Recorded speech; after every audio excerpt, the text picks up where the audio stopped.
गोटे पिला गर्भ भितर ही ज्ञान नहीं गला। चक्रव्यूहर जो ज्ञान अभिमन्यु गर्भ भितर ही नहीं, गर्भ बाहर आसी जन्म होगा पर नहीं नांती। सुभद्रा कौन कले शुणु शुणु शोई पड़ती। जो चक्रव्यूह भीतर को पशिबार कथा अर्जुन कहते से जाके माँ सुभद्रा शुणी आउ भेद कर बाहर को आसबार जो कहते माँ शोई पड़ती। नमस्कार, जय जगन्नाथ।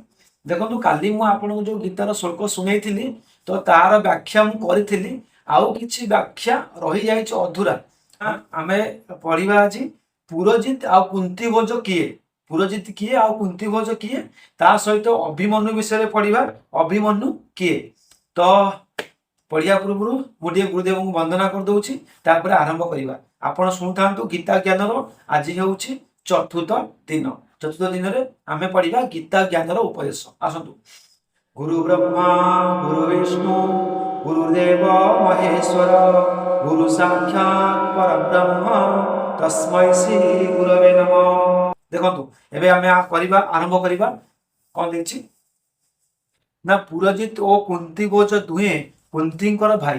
पुरोजित आ कुंती भोज हेउचंती कुंतींकर भाई थिले। युधिष्ठिर आदिंकर मामू थिले। ए दुहे महाभारत युद्ध रे द्रोणाचार्य हाथ में मरी। द्रोणाचार्य आपको मारदे युद्ध रे। तापर शैव्य किए थे काल जो श्लोक पढ़ी से सब थिला कि महारथी माने सब किए किए। एटी महारथी मान को चिन्हौचंती युधिष्ठिर माने आमे महाभारत युद्ध रे जो बड़ बड़ योद्धा सब थिले तो सेमानक आमे एटी तांकर परिचय जानुछंती। देखंतु शैव किए थे ना शैव थिले धर्मराज युधिष्ठिर ससुर। जो देखंतु जो आमर पांच भाई थिले कुंतींकर जो पांच पुओ थिले जो पांच भाई से थिले समस्ते द्रौपदी को विवाह करथिले। आपण जानछन स्वयंवर रे माने पांच पति द्रौपदी पांच पति थिले समस्ते द्रौपदी को विवाह करथिले। ता परे भी समस्तंकर आउ गोटे लेखा पत्नी थिला। जेमिति कि अर्जुनंकर सुभद्रा थिले, सेमिति युधिष्ठिरंकर जने पत्नी थिले, भीमंकर जने पत्नी थिले, समस्त जने जने पत्नी थिले। तो ये होउचंती किए शैव किए थिले ना शैव थिले धर्मराज युधिष्ठिरंकर ससुर। तांकर कन्या देविका सहित युधिष्ठिरंकर विवाह होइतिला। देविका युधिष्ठिरंकर आउ गोटे पत्नींकर नाम हेउची देविका। देखंतु से मनुष्य मानक मध्य श्रेष्ठ और अत्यंत बलवान और वीर योद्धा थिले। तेणु तांकु नर पुंगम बोली कहुछि। जो आमर गोटे वार्ड आसला जो श्लोक रे नर पुंगम बोली आसला। नर पुंगम अर्थ हेउछि जे सबुठुरु कोन माने मनुष्य मानक भितर बलवान आ योद्धा। ये बहुत बलवान थिले आ योद्धा थिले, सेथिपई आंकु नर पुंगम मध्य कुआ गला। तापरे कोछि ना युद्धामन्यु ओ उत्तमजा। युद्धामन्यु ओ उत्तमजा दुई भाई पांचाल देशीय राजकुमार थिले। पांचाल देशीय राजकुमार थिले दुई भाई।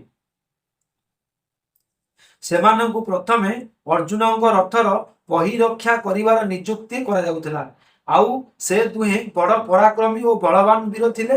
तेणु सेमानंकर नाम सहित क्रमश विक्रांत और विजयवान दुई विशेष जोग करा जायछि। से दुहे सोईथिबा समय रे अशस्तमांक हाथ में मरी। देखंतु ए जो कुआगला युद्धामन्यु उत्तमजा ये किए थिले? ये जो आमर ये थिले पांचालींकर पुत्र। जो पांच भाई पांचाली की विवाह करथिले, द्रौपदी की विवाह करथिले, समस्त भाईंकर गोटे गोटे पुत्र थिले। तो पांच भाईंकर पांचटा पुत्र थिले सॉरी पांच भाईंकर पांचटा पुत्र थिले। तो से तांकर दीटा पुत्रंक नाम हेउछि उत्तमजा युद्धामन्यु।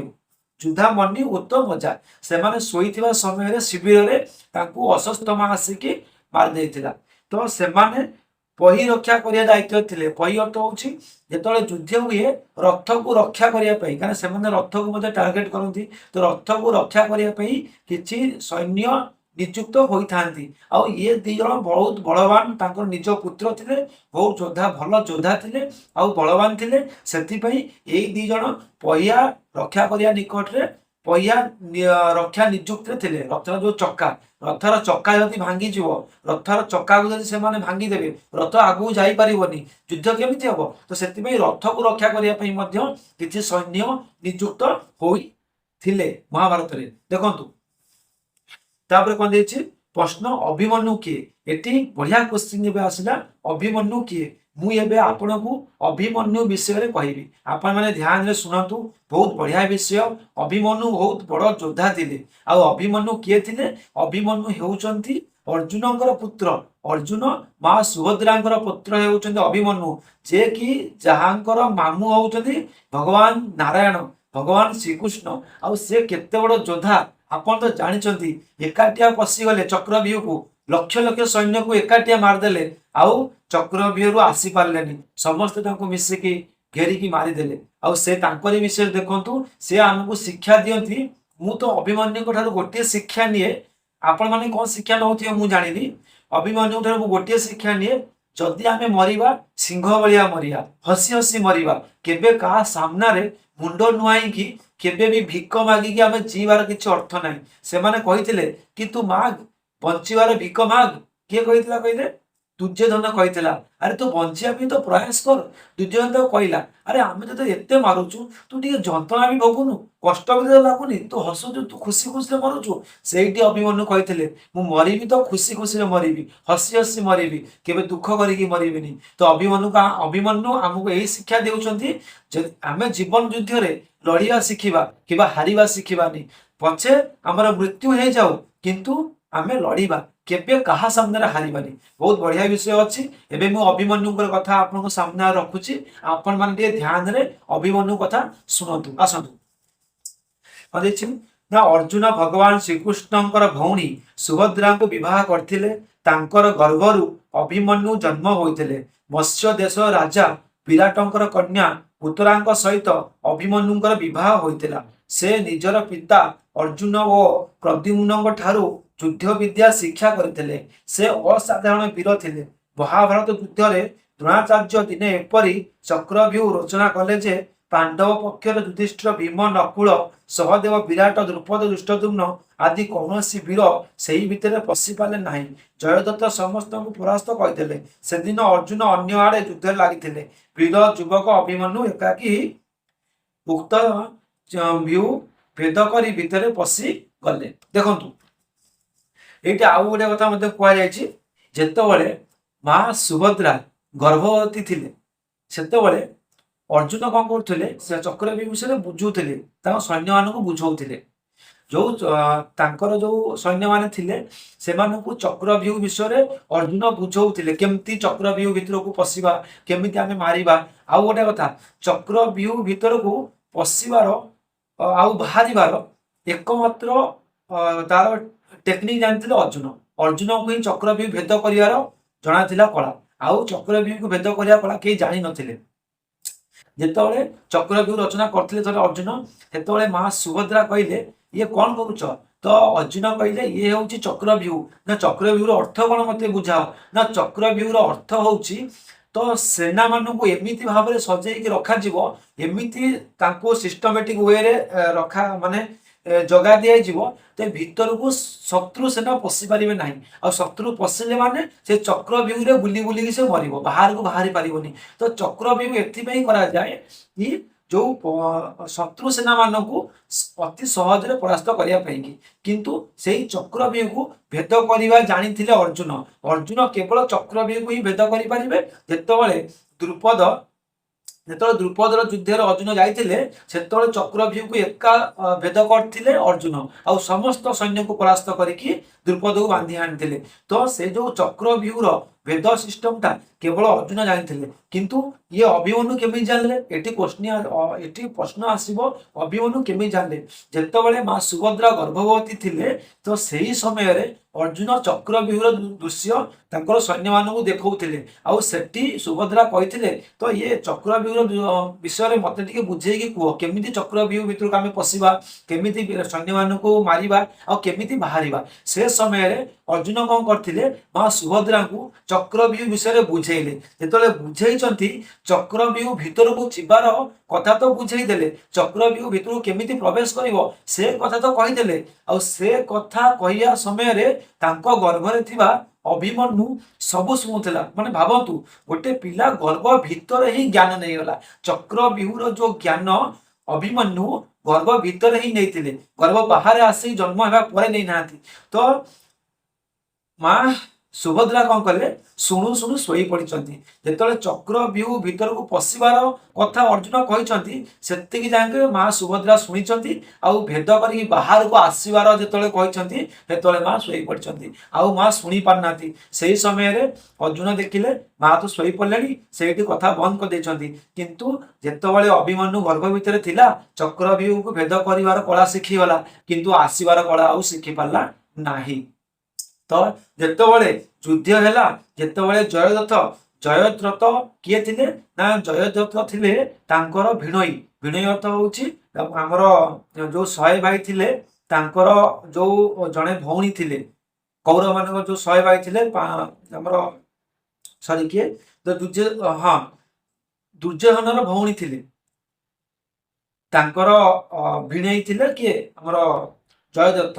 ସେ ମହାଦେବଙ୍କ ଠାରୁ କିଛି ସମୟ ପାଇଁ ପାଇଥିଲେ ବରଦାନ, ତାଙ୍କୁ କିଛି ସମୟ ପାଇଁ କେହି ହରାଇ ପାରିବେ ନାହିଁ। ଆଉ ସେ ସମସ୍ତଙ୍କୁ ଅଟକେଇ ରଖିଥିଲେ। ଅର୍ଜୁନ ଅଲଗା ଆଡେ ଯୁଦ୍ଧରେ ବ୍ୟସ୍ତ ଥିଲେ, ସେ ଆସିପାରିଲେନି। ସେଇ ସମୟରେ ଜୟଦ୍ରଥ କଣ କଲା, ଭୀମ, ନକୁଳ, ସହଦେବ ଆଉ ଯୁଧିଷ୍ଠିର ସମସ୍ତଙ୍କୁ ଅଟକେଇ ରଖିଲା। କେହି ବି ପରାସ୍ତ କରିପାରିଲେନି ଜୟଦ୍ରଥକୁ। ତ ଯେତେବେଳେ ଚକ୍ରବ୍ୟୂହ କରାଯାଇଛି, ଲକ୍ଷ ଲକ୍ଷ ସୈନ୍ୟଙ୍କୁ ଭିତରେ ମରା ଯାଉଛି, ସେ ସମୟରେ କିଏ ଯିବ? ସେ ସମୟରେ ଅଭିମନ୍ୟୁ କହିଲା ମୁଁ ପଶିବି। ଅଭିମନ୍ୟୁ ଚକ୍ର ଭିତରକୁ ପଶି ଯାଇଛି। ଚକ୍ରବ୍ୟୂହ ଭିତରକୁ ଅଭିମନ୍ୟୁ ଯାଇଛି ଆଉ ଲକ୍ଷ ଲକ୍ଷ ସୈନ୍ୟକୁ ମାରିକି ପରାସ୍ତ କରିଛି। ଦେଖନ୍ତୁ ଲେଖା ହେଇଛି, ଆଗକୁ କଣ ଲେଖା ହେଇଛି।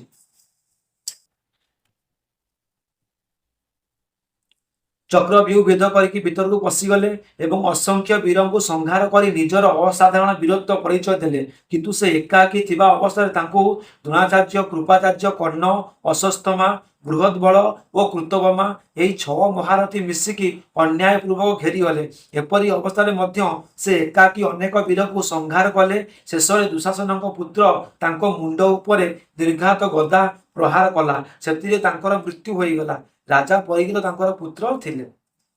ଦ୍ରୌପଦୀଙ୍କ 5 ପୁତ୍ର କିଏ? ଦ୍ରୌପଦୀଙ୍କ 5 ପୁତ୍ର କହିବି, ତା ପୂର୍ବରୁ ମୁଁ ଗୋଟେ କଥା କହୁଛି ଆପଣଙ୍କୁ।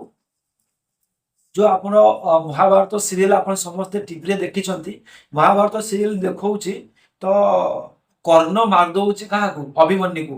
କର୍ଣ୍ଣ ତାକୁ ଅଭିମନ୍ୟୁକୁ ମାରିଦଉଛି ଆଉ କହୁଛି ତମେ ଏତେ ଯନ୍ତ୍ରଣା ନେଇ ଭୋଗୁଛ, ମୁଁ ତମକୁ ମୁକ୍ତି ଦେଇଦେଲି। କିନ୍ତୁ ଏଠି ଗୀତାରେ ସ୍ପଷ୍ଟ ଭାବରେ ଲେଖା ହେଇଛି ଦୁଶାସନର ପୁଅ ହିଁ ମାରିଛି କାହାକୁ? ଆମର ଅଭିମନ୍ୟୁକୁ। ତ କେତେ ପ୍ରକାର କଥା ଆମେ ଯୋଉ ଟିଭି ସିରିଏଲ ଦେଖୁଛନ୍ତି ବା କାହାଠୁ ଶୁଣୁଛନ୍ତି, କିଏ କେତେ ପ୍ରକାର କଥା ଭାଇ ମାନେ କହୁଛନ୍ତି, କିନ୍ତୁ ଆକ୍ଚୁଆଲି କଥା ତ ଗୀତାରେ ଲେଖା ହେଇଛି। ଯୋଉଟା ଗୀତାରେ ଲେଖା ହେଇଛି ସେଇଟା ହିଁ ନ୍ୟାଚୁରାଲ ସତ୍ୟ କଥା। ଦେଖନ୍ତୁ, ତାପରେ ଆସିଲା ଦ୍ରୌପଦୀଙ୍କ 5 ପୁତ୍ର କିଏ ନା 5 ପୁତ୍ର ବିଷୟରେ ମୁଁ କହୁଛି। ପ୍ରତିବିନ୍ଦ୍ୟ, ସୁତ ସୋମ, ସୁତ କର୍ମ, ସନାତୀନ ଓ ଶ୍ରୁତସେନ ଏହି 5 ପୁତ୍ର କ୍ରମଶଃ ଯୁଧିଷ୍ଠିର, ଭୀମ, ଅର୍ଜୁନ, ନକୁଳ ଓ ସହଦେବଙ୍କ ଔରସରେ ଦ୍ରୌପଦୀଙ୍କ ଗର୍ଭରୁ ଜନ୍ମ ହୋଇଥିଲେ। ରାତିରେ ଶୋଇଥିବା ଅବସ୍ଥାରେ ସେମାନଙ୍କୁ ଅଶ୍ୱତ୍ଥାମା ହତ୍ୟା କରିଥିଲେ। ସର୍ବେ ଏବ ମହାରଥା। ଏହି କଥା ମର୍ମ କଣ ନା ଏଇ କଥାର ମର୍ମ ହେଉଛି ଏ ସମସ୍ତେ ବଡ ଯୋଦ୍ଧା ଥିଲେ ଆଉ ମହାରଥୀ ମଧ୍ୟ ଥିଲେ।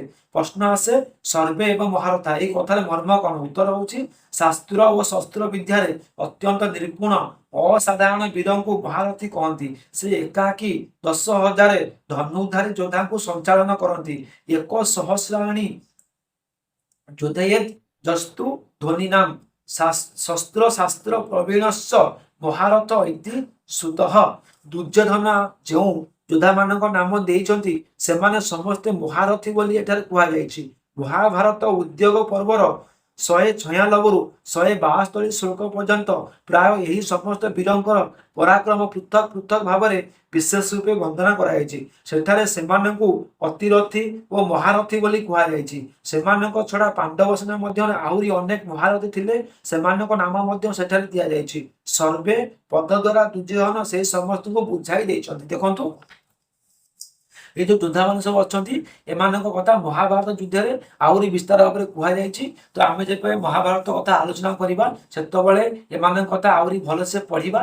तो ये खाली माने संक्षेप कहुई ये माने जो आंकर जो 5 पुत्र थे सी भी बहुत बड़ बड़ योद्धा थे, कौन कम रे नथिले।